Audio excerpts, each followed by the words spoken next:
Question है, दो wire है, दोनों की लेंथ सेम है। क्वेश्चन में दोनों की लेंथ सेम है। कौन कौन है? एक कॉपर है और एक मैंगनीन है। मतलब लेंथ ऑफ कॉपर वायर और लेंथ ऑफ मैंगनीन एम लिख दिया मैंने, दोनों सेम है, लेंथ सेम है, and they have same resistance. क्या बात है, रेजिस्टेंस जो है वो भी सेम है, लेंथ सेम है, रेजिस्टेंस सेम है। बोला विच वायर विल बी थिकर, कौन सी वायर मोटी होगी। तो दो ही क्वेश्चन आएंगे।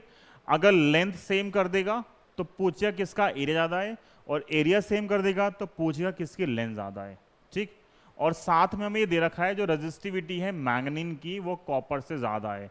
नहीं लिखते तो भी हमें पता होना चाहिए, मैंगनीन जो है वो अलॉय है, कॉपर जो है वो हमारे पास कंडक्टर है, ठीक है, मेटल है। तो अलॉयज की जो रेजिस्टिविटी होती है वो हमेशा मेटल से क्या होती है, ज्यादा होती है। तो मैंगनीन की अभी क्वेश्चन में लिखा हुआ है resistivity of manganin is more than resistivity of copper. तो मैंने इस फॉर्मूले का यूज किया रेजिस्टेंस का। रेजिस्टेंस क्या होता है, rho L by A equal to आएगा रो एल बाय ए। ये मेरे पास फॉर्मूला है रेजिस्टेंस का। क्या कट सकता है, क्या कटेगा, क्या सेम है, लेंथ सेम है। तो अगर लेंथ सेम है तो यहां से बताओ एरिया का फॉर्म क्या आएगा, एरिया ऑफ कॉपर ऊपर ले गए और नीचे है area of manganin. Area of copper ऊपर, एरिया ऑफ मैंगनीन नीचे, किसके इक्वल आएगा ये जाएगा ऊपर तो ये जाएगा नीचे। ये आएगा रेजिस्टिविटी ऑफ कॉपर और रेजिस्टिविटी ऑफ मैंगनीन।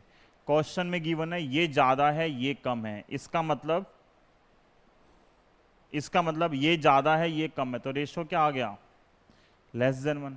तो एरिया जो आएगा कॉपर का वो एरिया ऑफ मैंगनीन से क्या आ गया, कम आ गया। तो area of copper is less than area of manganin. Same length के लिए मैंगनीन का जो एरिया है वो क्या है, ज़्यादा है, और एरिया ऑफ कॉपर क्या है, कम है। ठीक है।